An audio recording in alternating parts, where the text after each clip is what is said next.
Welcome, everyone, to the Disruptive Jam. My name is Carrie Forbes, and I am your resident DJ, that's Disruptive Jammer, and really happy to have you join me on this podcast. It's a place where we get to talk about all of the things that surprise us, that throw us off, but also become our opportunities. So let's get started. Hello, everyone. Welcome to the Disruptive Jam. Today's episode is called Three-Part Harmony. And I am so excited to have two guests that are local here in my hometown, Halifax. I have Sandi Burns. She is the Chief Credit Risk and the Deputy Chief Credit Risk Officer with Manulife Bank. And Paul Ryan, who is the Director of Growth and Transition Capital with BDC. We're going to have quite a conversation all about Halifax, music, and finance. Well, welcome, Sandi and Paul. I am really excited to have you here for this episode.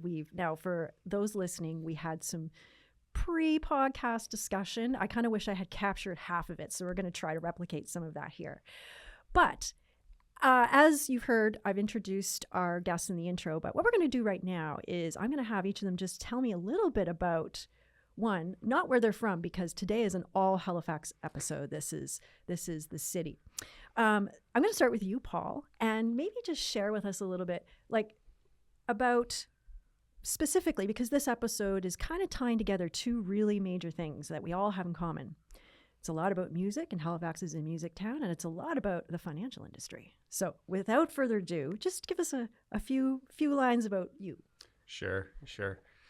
So I think the music thing is interesting because for me it was always a passion, but it was more curating, collecting, and listening than creating.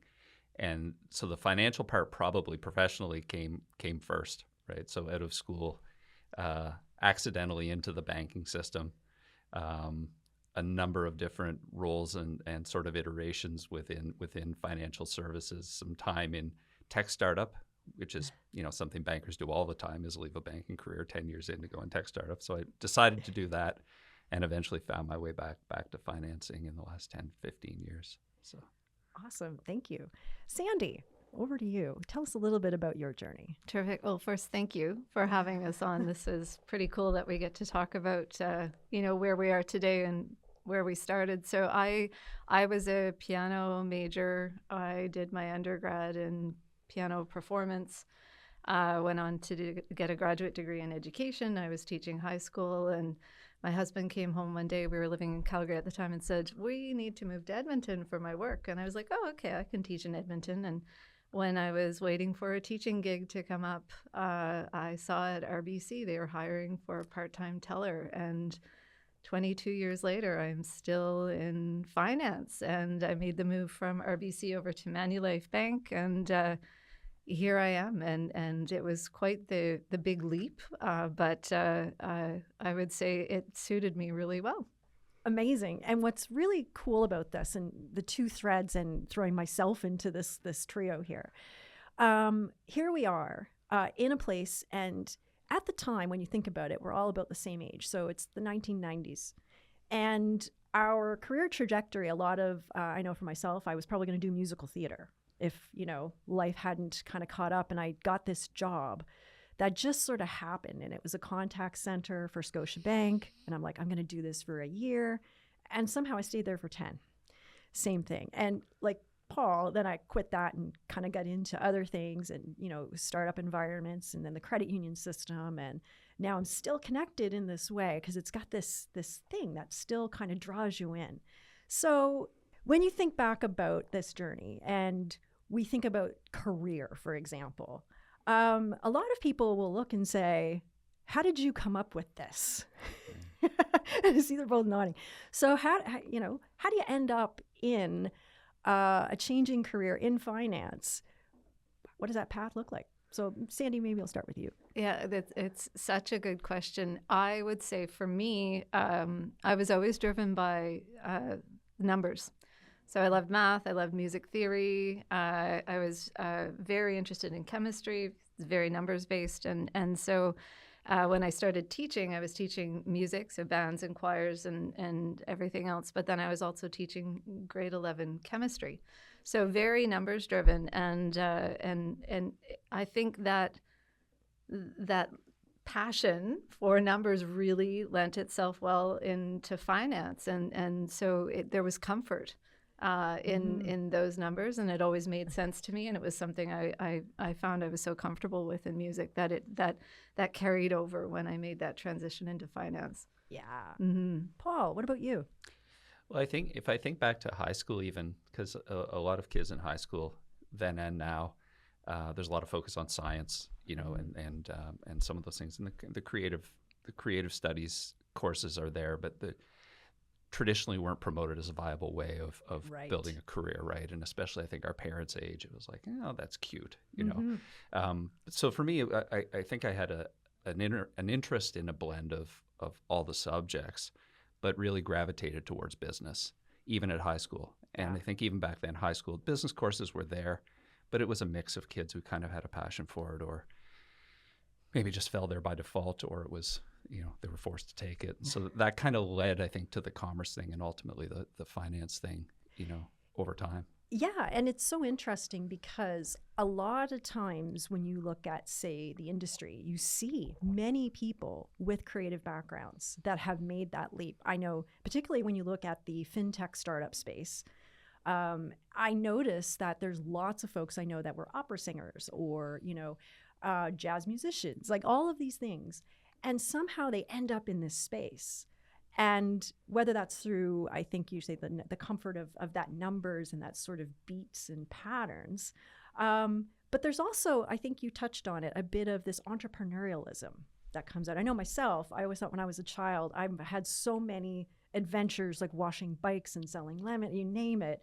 That's sort of just, and if you're an artist, in some cases, you have to do that as well to promote yourself. So how do you think maybe those patterns play into the business career? Anyone want to take a shot at that first? I think the creativity, so we had one of our global leaders was here last week, and she said, today the need for business acumen is getting less, and the need for creativity and innovation is increasing exponentially. Yeah. Just to keep up with technology and trends and the economic climate today and everything else. And so I think that the ability, as you said, to be a wee bit entrepreneurial and creative and look at challenges in a very different way than perhaps a lot of other people at the table with you really serves you well in these areas. And I think that there's a bit of excitement around that and our ability to do those things. Yeah. Yeah, I think that's bang on. I think there's also a companies of all varieties and banks and insurance companies, they struggle with differentiation, right? Because a loan is a loan, a policy is a policy. Like product-wise, it's very difficult, I think, for companies in financial service differentiating. Hence why fintech becomes appealing to the marketplace, Yes. right? Yeah. But I think with that maybe shift towards people who can think more creatively, it helps position products in the market from a different perspective. And a lot of times I think financial institutions especially rely on the people that are working and their relationships with clients, and that differentiation with someone who's coming across maybe less as a traditional banker and more as someone who can relate to them creatively or around some of those. So I think creative plays well into a modern marketplace really well that way. Yeah, that's such a great point. That ability to connect with people in a different way, whether it be customers or in my case, regulators, it really does make a very big difference. Yeah. 100%. And that to me, isn't that amazing? And when you think about it, what are we doing when you perform? You're making a connection, right? And that's really part of it. And in, I think, the banking world, and I've seen this shift, and I think we're at this real flip of a reckoning with AI now coming.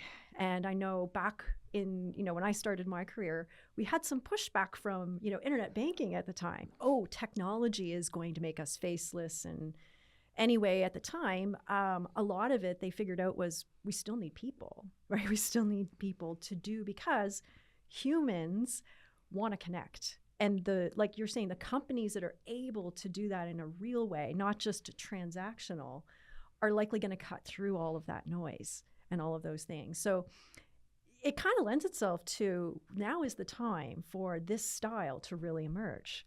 And to your point, it is exciting. So what do you think it is? And I want to bring us back to Halifax, because there's a lot of us in this city that I think through circumstance or just the time that fit this. So what do you think it is about the culture of this town that has produced a generation of musical meanderers?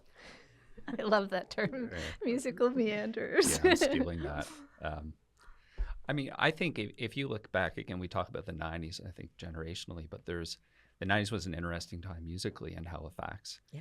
And I always think of Halifax as, because the major labels aren't here, right? And so if you look at the way independent music thrived in Halifax, especially through the 90s, and still, but even then, the spotlight was on it a bit.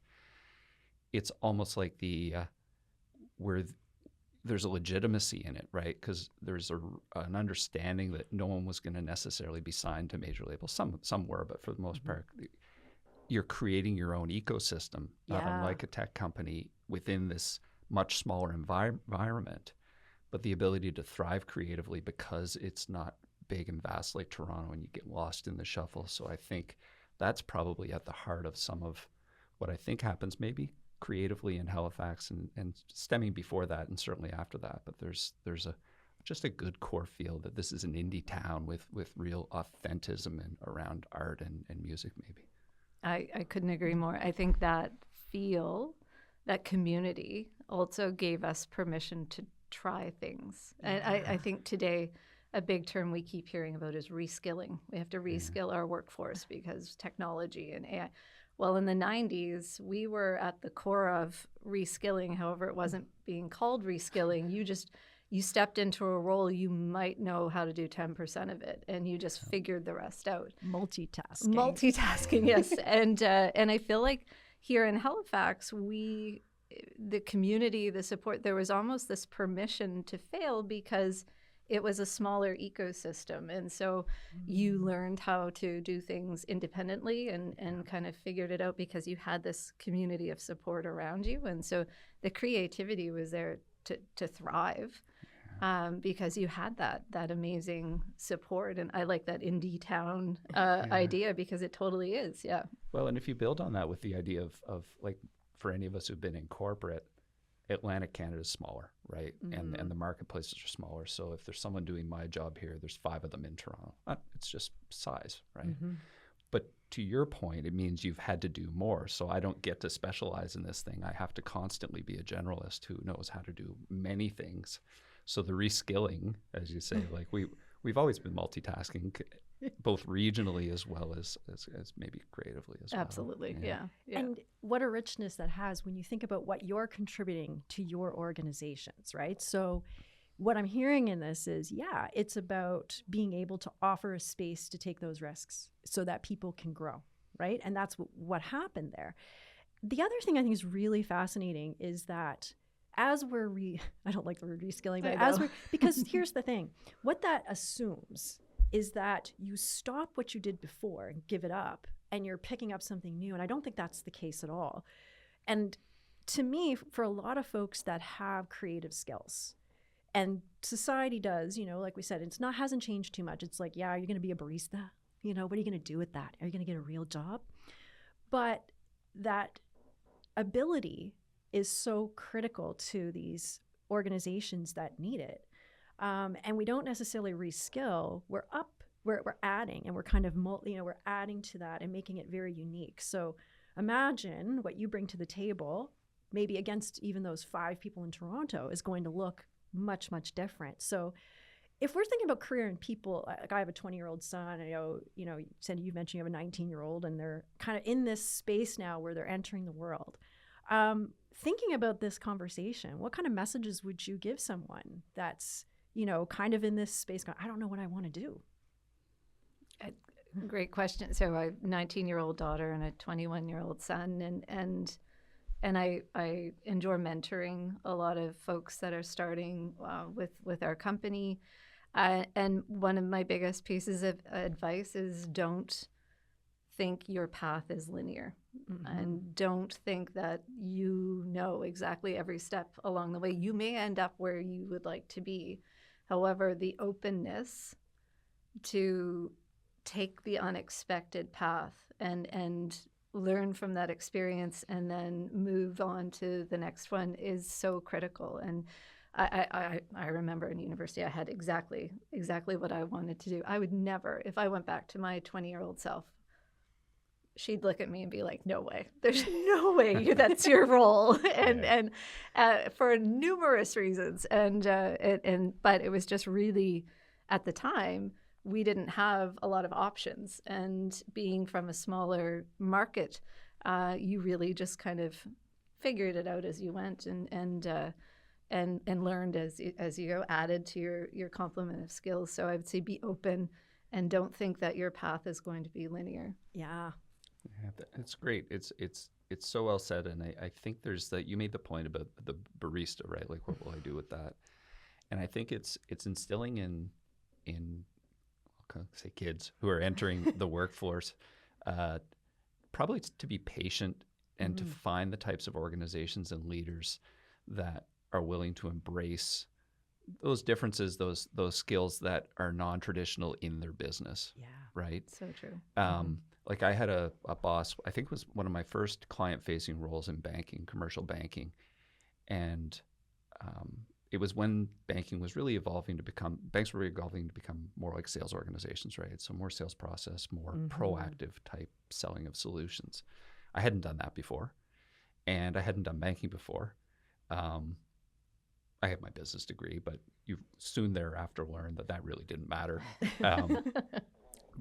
And I remember asking this guy, who I believe even at the time had a great vision towards like hiring people with unique skills that weren't traditional in the space.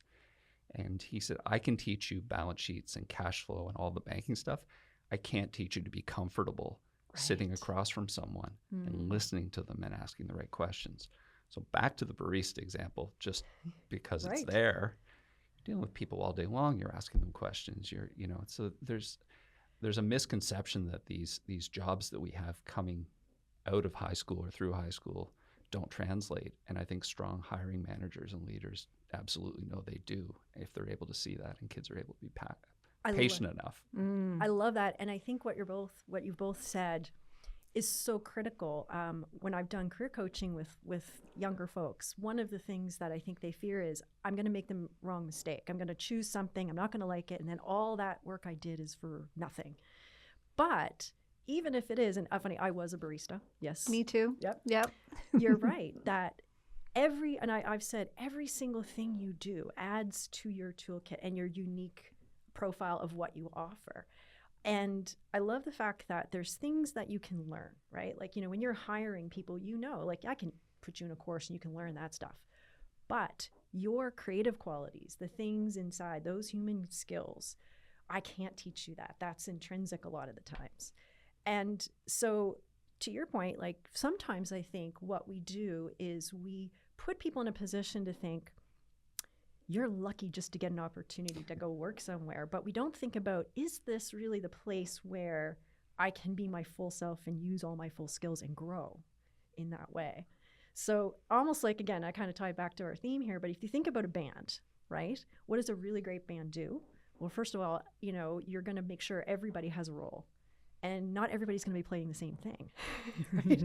Hopefully, if there's a band leader, they're bringing in everybody's elements and putting into a rhythm, right? So I think that's the other thing about the financial system. I know you mentioned this earlier in our coffee that we were having, Paul, that sometimes, we might not think of a corporate structure. Like we have this kind of, collective, oh gosh, what it is. But I think all three of us noted that we developed a lot of strengths, a rhythm, a way of doing by being in those environments. So they did, we changed not just ourselves, but we changed that environment maybe a little bit. I don't know. Do you want to chat on that a little? Well, I think, and we certainly talked about it.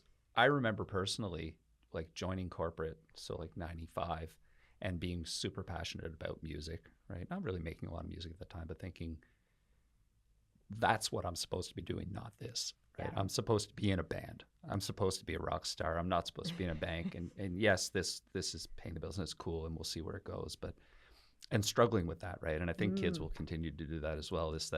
This notion of selling out and I'm working for this big corporation, but you're too young to realize that you're not defined that way, right? And so the outlets, like each of us have, where you find a way to thrive in that job. There's things you're getting from it that you didn't realize you were going to that are fulfilling, but I'm not a banker. Yeah. I do banking. It's a big part of what I do, but I do a whole lot of other things, including being in a band. But again, 20 some years old, this isn't what I want to be doing. And you realize those two things kind of can coexist, right? I had that same moment when I was with Scotiabank. I remember being a couple years in and going, and it was my husband and I were together at that point, and me freaking out, going like, "But I'm not a banker." And he's like, "But how's life right now?" I credit him for this. He goes, "Can't we just live for a bit? Do you have to worry about it?" Yeah. And it was such a turning point. But then I think the other thing is we are more than how we make money, right? And sometimes we get so caught up in the marriage of my identity to how I do that then we do lose all of those other things that make us who we are. Sandi, what do you think about that? Yeah, I find it really, I love that notion that this is temporary. And I don't think I ever made the career switch into banking to think this is it. This is where I'm going to land until probably we just spoke about it now. I think I always, in the back of my head, you think I'm just going to ride this wave until it's done, and then I'll do the next thing. And well, the next thing happened to be my next role, and then you kind of just went with it. And I still wouldn't say I'm a banker. That's what I do for my regular job. But what I love about being able to work in these types of areas is that you do your role. And I really enjoy my role. I love my team that I get to work with, my leaders that I get to work with. But then I feed my creative soul in other ways at work. So I support our employee resource groups, which volunteer and profile underrepresented parts of our community. And so we support them. And then I mentor and I lead our site so that we can build in our community and work for not-for-profits. And all of those things are not banking or not insurance. Those are things that I wake up and I'm like, holy smokes, I get the best of both worlds by doing this. That's very Atlantic Canadian to me as well. It totally is, yeah. And that, I think, is part of the struggle for some folks from here, is that I want to be and do more than just one thing.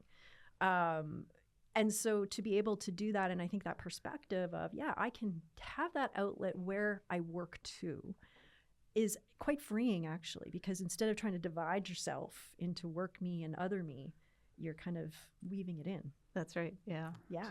You talked about, it's so funny, you already talked about the being a little bit on the outside, like being on the edge of Atlantic Canada. Yeah, and you know what it's like in Canada. They say Eastern Canada and people forget the coast, you know. Mm-hmm. But there is something about that and that sense of being smaller in community. And if we think about, let's say, people from this region, and I don't know about you, but I feel like we're on the rise, like that rising tide really is coming up. How do we keep that sense of community while we're growing and also stay open to that? Like, I'm thinking about it in terms of whether they're newcomers to this region or people that are just making their way or reinventing themselves. Mm-hmm. It's funny, we saw so much interprovincial migration over the last few years, and we saw this boom in Atlantic Canada, and even tourists that come here talk about a slower pace in life, and everyone is so kind. And I always used to giggle when I would hear that, but then the more you work in corporate or the more you work in structured financial institutions, you really do start to understand it's so true. And so I embrace the kindness. I embrace this, well, not the slower pace. I think sometimes my pace gets set by some other things, but definitely the approach. And And I don't let it change. So I like to give folks a hug. And so if there's a team member I haven't seen in a while, I'm going to give them a big hug. And I always get the, oh my gosh, that's a great East Coast hug and all this stuff. And, just bringing that's who I am. So you spoke about bringing your authentic self to every part and understanding how you fit in a company. Well, that's part of what I bring to the table is this genuineness and a kind nature and this sense of community that I think drives the difference with the creativity a little bit with some of my cohorts. Yeah. It's fantastic, and I've experienced that too with the I would say colleagues outside the region as well as clients outside, and even little anecdotal things like, oh, your clients are so nice. Well, they're just people, man. Yes. Like it's not, there shouldn't be that much of a difference. But I think that pace, those traditional things that go hand in hand with Atlantic Canada, they're very real, right? And they're stereotypical, but there's still a realness to it that's unavoidable. And I think when you ask the question about, I think it's ultimately how do we continue to find that balance, that authenticism in what we've been and what the evolution, like the new growth of population here. Like I would say for the most part, it feels like people are excited about it, right? And I understand like people that are a little older, it's always probably, and maybe this will be us eventually, but it's scary, right? Like it can be a little scary. Change is scary and all of those things. But I think what I find most refreshing in it is, I'll say the kids again. The kids are staying, right? Or they're coming here. Yes. So it's one thing for people our age, friends we know who are coming back to Halifax. They've missed it. They've built some wealth and sort of success somewhere else, and they're bringing that back. That's great. Like the more the merrier. It's the people that have decided to be here, right? And traditionally, we've even had new Canadians who've come into Halifax and wanted to go to larger centers where there's more of their own community. They're staying as well, right? Like we're building the diversity in Halifax and especially, and I think in Atlantic Canada in general. Like I've not seen it in my lifetime here, and I've been here the whole time. And I think the younger folks that are either going through school or coming here and saying, I can do what I do in Toronto, but I can do it in Halifax now, and I want to do that. Yeah. And I think if you look at even the way the city's kind of grown up in the best way, right? Yes.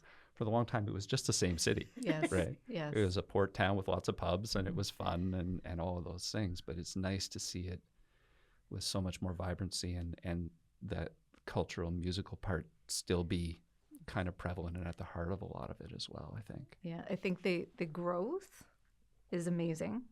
I want to see that. I love it. Same, yeah. However, keeping those core values that differentiate this part of the country, I love that is still very true today, and it will continue to resonate. And the more we can bring upward mobility for folks to come here and have their life here and create whatever role it is that they want to have, the more we can do that and model those behaviors, but still keep that core value of who we are. The kitchen party. Yes. Yeah. I think that's amazing. Yeah. Yeah. And it's maybe it's idealistic, but it feels like it would be hard to ruin, right? Like it's so entrenched in, I'm speaking specifically about Halifax, but I think Atlantic Canada in general, but the thing that makes it Halifax, even if the buildings are bigger, even if the traffic we talked about earlier is disproportionate to what we're used to, I think it still feels like Halifax to me, right? Yeah. And I think that would be I'd like to think that's a very hard thing to change too much, even with the growth and some of those things that come with their own challenges. Maybe. Totally agree. Yeah. Awesome. Well, I have one last difficult question for the two of you. And it's all about so here we go. If your business strategy, if you were to pick a music genre, which one would you pick? It's a tough, and now if I were going to answer this, I don't even know. I have a couple. I'd probably pick heavy metal because that's where I got started and where my son is in. I love it. And probably just because it's really all about that, let's just get out and rock, kind of get out there with the big energy. There's mine. So okay. I would go the polar opposite. I would probably say classical, like Mozart, so late classical. I think my role requires a lot of people to do things individually, and we bring it all together to make this wonderful thing. Things very unexpected happen, as they did with a lot of Mozart's compositions. But it all, you think, is that the right? Oh, yeah, that's right. And then off it goes. So that would kind of be where I would lead myself, which sounds really boring, but I promise it makes sense in my head. Totally makes sense. That's awesome. Awesome. I think I would probably try to be somewhere in the middle. So if I think about maybe like 90s Britpop. Oh, I love it. love Nice. So a level of kind of style and musical sophistication balanced with some of that playful jangleness of the of 60s kind of pop. So again, a charm balanced with some fun and playfulness that kind of straddles all those lines. Hopefully Very good. well, yeah. Love it. We're going to have a great kitchen party. There you go. Indeed, Sure. yes. Metal, plastic, and Britpop. Yes. Well, I want to thank you both so much. We could have spent the whole day just jamming on this one topic, but thank you. And for the listeners, keep in mind, wherever you go, there's music to be found.